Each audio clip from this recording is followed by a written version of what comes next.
എന്താണ് no cost EMI? No cost EMI വഴി സാധനങ്ങൾ വാങ്ങിച്ച ചാർജുകൾ എടുക്കുന്നുണ്ടോ? നോ കോസ്റ്റ് EMI നൽകുന്നത് കൊണ്ട് കമ്പനികൾക്ക് എന്ത് ലാഭമാണ് ഉണ്ടാവുന്നത്? നോ കോസ്റ്റ് EMI കൊണ്ടുള്ള ഗുണങ്ങളും ദോഷങ്ങളും എന്തൊക്കെയാണ് തുടങ്ങിയ കാര്യങ്ങളെക്കുറിച്ചാണ് ഇവിടെ പറയാൻ പോകുന്നത്. എന്തിനാണ് നോ കോസ്റ്റ് EMI അല്ലെങ്കിൽ എന്താണ് നോ കോസ്റ്റ് EMI? നമ്മൾ ഏതെങ്കിലും സാധനങ്ങൾ കടയിൽ പോയി വാങ്ങുമ്പോൾ അല്ലെങ്കിൽ ഓൺലൈൻ വെബ്സൈറ്റുകളായിട്ടുള്ള ആമസോൺ, ഫ്ലിപ്കാർട്ട്, മിന്ത്ര പോലുള്ള ഏതെങ്കിലും ഇ-കൊമേഴ്സ് വെബ്സൈറ്റുകളിൽ നിന്ന് നമ്മൾ സാധനങ്ങൾ വാങ്ങുമ്പോൾ തവണ വ്യവസ്ഥകളായിട്ട് പൈസ തിരിച്ചു കൊടുക്കുന്നതിനെയാണ് ഇക്വേറ്റഡ് മന്ത്ലി ഇൻസ്റ്റാൾമെന്റ് അല്ലെങ്കിൽ EMI എന്ന് പറയുന്നത്.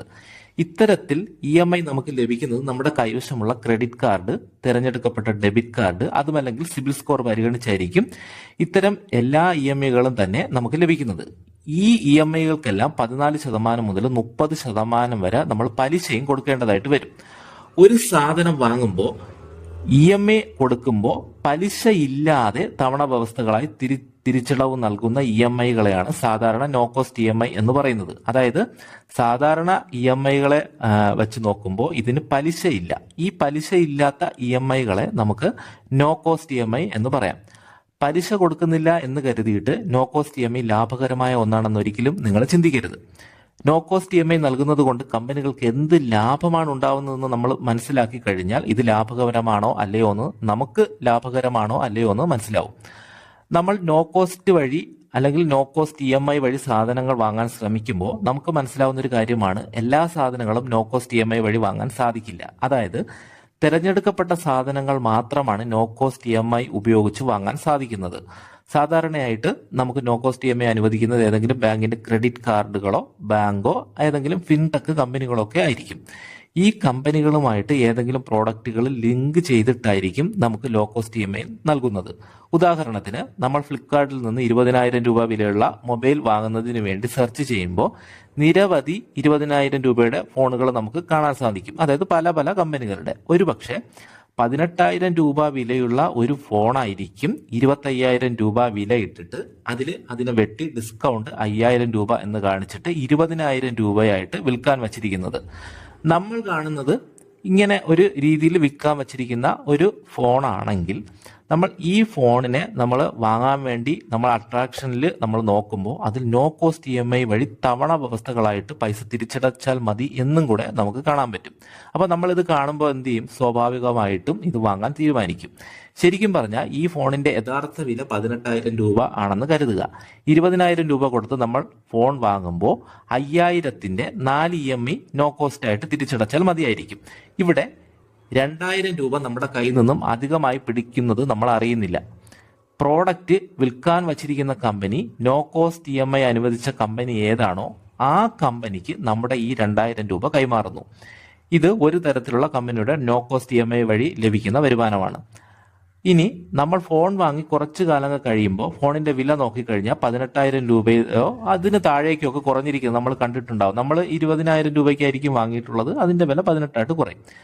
മറ്റൊരു രീതിയിലും കമ്പനികൾ ലോ കോസ്റ്റ് EMI വഴി ലാഭം ഉണ്ടാക്കുന്നുണ്ട്. നമ്മൾ നോ കോസ്റ്റ് EMI വഴി ഒരു സാധനം വാങ്ങാൻ ശ്രമിക്കുമ്പോൾ പ്രോസസ്സിംഗ് ഫീസ് എന്ന് പറഞ്ഞിട്ട് ചെറിയൊരു തുക ആദ്യം നമ്മളിൽ നിന്ന് പിടിക്കും. ഡൗൺ പേയ്മെന്റിൽ ചെറിയൊരു പ്രോസസ്സിംഗ് ഫീസ് എന്ന് പറഞ്ഞിട്ടായിരിക്കും ഇത് കാണുന്നത്. ഇതും നോ കോസ്റ്റ് നൽകുന്ന കമ്പനികളുടെ ഒരു ലാഭമാണ്.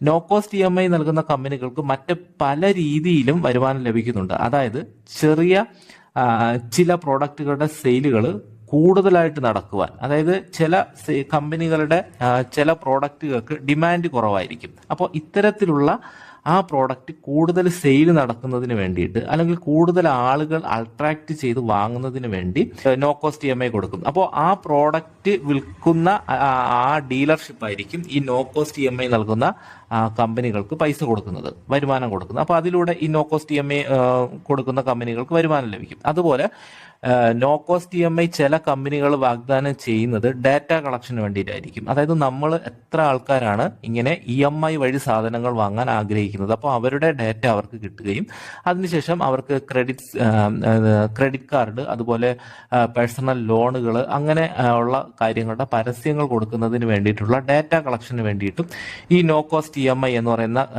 സംവിധാനം കമ്പനികൾ ഉപയോഗിക്കുന്നുണ്ട്. EMI വഴി സാധനങ്ങൾ വാങ്ങുമ്പോൾ നമ്മളിൽ നിന്ന് ചാർജ് എടുക്കുന്നില്ല എന്നാണ് പലരും വിചാരിക്കുന്നത്. എന്നാൽ പ്രോസസ്സിംഗ് ഫീസ് എന്ന് പറഞ്ഞിട്ട് ഡൗൺ പേയ്മെന്റ് ആയിട്ട് ഫസ്റ്റ് പേയ്മെന്റ് കൂടുതൽ തുക അടയ്ക്കുന്നതും കൂടിയ തുകയ്ക്ക് നമ്മൾ EMI ചെയ്യുന്നത് മൂലമൊക്കെ നമ്മൾ അറിയാതെ നമ്മളിൽ നിന്നും ചാർജുകൾ പിടിക്കുന്നു എന്നതാണ് യഥാർത്ഥ സത്യം.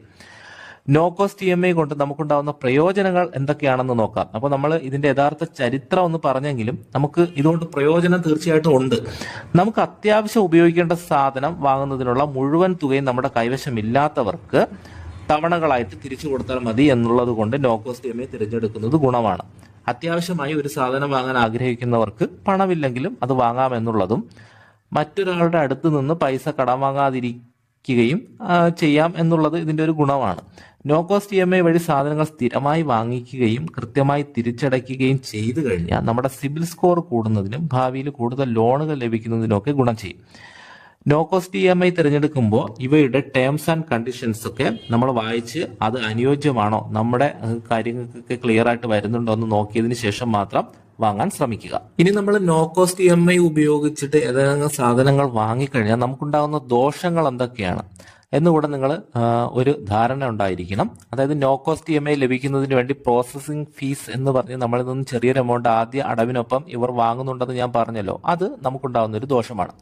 ഒട്ടുമിക്ക നോ കോസ്റ്റ് EMIകളും ഈ പ്രോസസ്സിംഗ് ഫീസിലൂടെ തന്നെ EMIകളുടെ പലിശ, അതായത് നമ്മൾ ക്രെഡിറ്റ് കാർഡ് ഉപയോഗിച്ചിട്ടോ നമ്മൾ അല്ലെങ്കിൽ ലോൺ എടുക്കുമ്പോഴോ പലിശ കൊടുക്കുന്നില്ലേ, ഈ പലിശയായിട്ട് എത്ര രൂപയാണോ കൊടുക്കുന്നത് ആ തുകയ്ക്ക് സമാനമായിട്ട് ചിലപ്പോൾ ഫസ്റ്റ് പ്രോസസ്സിംഗ് ഫീസിലൂടെ തന്നെ അവർക്ക് ആ പൈസ ലഭിച്ചിട്ടുണ്ടാവും. പിന്നെ വരുന്നത് നോ കോസ്റ്റ് EMI ഉപയോഗിച്ച് സാധനം വാങ്ങിയ ശേഷം EMI കൃത്യമായി തിരിച്ചടയ്ക്കാതിരുന്ന നമ്മുടെ സിബിൽ സ്കോർ കുറയുകയും ഭാവിയിൽ ലോണുകൾ ലഭിക്കാതെ വരികയും ചെയ്യും. നോ കോസ്റ്റ് EMI ഓപ്ഷനുകളിലൂടെ തിരിച്ചടവുകൾ നേരത്തെ അടച്ചിരുന്നാലും അതിന് ചില കമ്പനികൾ പിഴ അടയ്ക്കാൻ പറയുന്നുണ്ട്. അതായത് നമ്മൾ ഒരു 6 തവണ EMI അടയ്ക്കാൻ വേണ്ടിയിട്ടായിരിക്കും നമ്മൾ നോ കോസ്റ്റിൽ വാങ്ങുന്നത്, അതായത് 6 മാസം കൊണ്ട് അടയ്ക്കാൻ. പക്ഷെ നമ്മൾ ഒരു പ്രോഡക്റ്റ് വാങ്ങിയതിന് ശേഷം 2 മാസം കഴിയുമ്പോൾ നമുക്ക് ഫുൾ എമൗണ്ട് കയ്യിൽ വന്നു. അപ്പോൾ നമ്മൾ എന്ത് ചെയ്യും, നമ്മൾ വിചാരിക്കും ഈ 6 മാസം നമ്മൾ ഓരോ തവണ അടയ്ക്കേണ്ട, ഒരുമിച്ച് കൊണ്ട് അടയ്ക്കാമെന്ന് വിചാരിക്കും. പക്ഷെ നമ്മൾ ഒരുമിച്ച് അടയ്ക്കുമ്പോൾ അവർ അക്സെപ്റ്റ് ചെയ്യും, അത് തീരുകയും ചെയ്യും. പക്ഷെ ടോട്ടൽ എമൗണ്ടിന്റെ കൂടെ അവർ പിഴയായിട്ട് ചിലപ്പോൾ ഒരു ചെറിയ തുക, അപ്പോൾ നമ്മൾ ഒരു പലിശ പോലെ കുറച്ച് പൈസ കൂടെ അവർ നമ്മൾ എടുക്കും. പക്ഷെ നമ്മൾ മിക്ക ആൾക്കാരും അത് ശ്രദ്ധിക്കൂല. അത് അവര് നമ്മളിൽ നിന്നും ഒരു പൈസ എടുക്കുന്നത് നമുക്കൊരു ദോഷമാണ്, നമ്മുടെ നഷ്ടം വരികയാണ്. നമുക്ക് ശരിക്കും പറയാം, നമ്മൾ പലിശ കൊടുത്ത് വാങ്ങുന്നതിനേക്കാളും നഷ്ടം വരുന്നു എന്നുള്ളതാണ് ഇതിന്റെ യഥാർത്ഥ സത്യം. ചുരുക്കി പറഞ്ഞാൽ സാധാരണ ക്രെഡിറ്റ് കാർഡ് ഉപയോഗിച്ച് സാധനം വാങ്ങുമ്പോൾ അല്ലെങ്കിൽ ഒരു ലോൺ ഉപയോഗിച്ചിട്ട് സാധനം വാങ്ങുമ്പോൾ 14% മുതൽ 40% വരെയൊക്കെ പലിശ കൊടുക്കേണ്ടതായിട്ട് വരുമെന്ന് നമുക്കറിയാവുന്ന കാര്യമാണ്. പക്ഷെ നമ്മൾ അറിയാതെ തന്നെ ഇത്രയും തുക നോ കോസ്റ്റ് EMI ഉപയോഗിക്കുമ്പോഴും നമ്മളിൽ നിന്നും പിടിക്കുന്നുണ്ട്. നമുക്ക് പ്രത്യക്ഷത്തിൽ കാണാൻ കഴിയുന്നില്ല എന്ന് മാത്രമേ ഉള്ളൂ. പിന്നെ വരുന്നത് നോ കോസ്റ്റ് EMI ലഭിക്കുന്നുണ്ട് എന്ന് കരുതി നമുക്ക് ആവശ്യമില്ലാത്തൊരു സാധനം വാങ്ങുന്നുണ്ടെങ്കിൽ നമ്മുടെ പൈസ നഷ്ടപ്പെടുന്നു എന്നുള്ളതും കൂടെ നമ്മൾ ഓർത്തിരിക്കുക. അതായത് നമുക്ക് ആവശ്യമില്ലെങ്കിൽ നോ കോസ്റ്റ് EMI അല്ലേ, മാസങ്ങൾ കൊണ്ട് അടച്ചാൽ മതിയല്ലോ എന്ന് കരുതി നമ്മൾ വാങ്ങുകയാണെങ്കിലും നമ്മൾ വെറുതെ വാങ്ങി ഉപയോഗമില്ലാതെ ആ സാധനത്തിന്റെ ഒരു അട്രാക്ഷൻ കണ്ട് വാങ്ങി നമ്മുടെ പൈസ വെറുതെ കളയും. ഇതും നമ്മളൊരു ദോഷവശമാണ്. ഇത് സാധനങ്ങൾ കൂടുതൽ വിൽക്കാനുള്ള കമ്പനികളുടെ ഒരു തന്ത്രമാണ് എന്ന് പലരും അറിയാതെ കൊണ്ട് തലവയ്ക്കാറുണ്ട്. കമ്പനികൾക്ക് ലാഭം കിട്ടുന്നതും കൂടുതൽ വിൽപ്പന ലഭിക്കുന്നതിനും വേണ്ടി മാത്രമാണ് നോ കോസ്റ്റ് EMI എന്ന ഓഫർ നമുക്ക് നൽകുന്നത് എന്ന് മനസ്സിലാക്കിയ ശേഷം നമുക്ക് അത്യാവശ്യം ഉള്ള സമയത്ത് നമ്മൾ വിചാരിക്കുന്ന ഗുണനിലവാരമുള്ള ഉൽപ്പന്നം വാങ്ങാൻ ആഗ്രഹിക്കുമ്പോൾ മാത്രം നോ കോസ്റ്റ് EMI ഉപയോഗപ്പെടുത്തുകയാണെങ്കിൽ നോ കോസ്റ്റ് EMI കൊണ്ട് നമുക്ക് വലിയ നഷ്ടം സംഭവിച്ചില്ല എന്ന ഒരു മനസ്സമാധാനമെങ്കിലും ഉണ്ടാവും.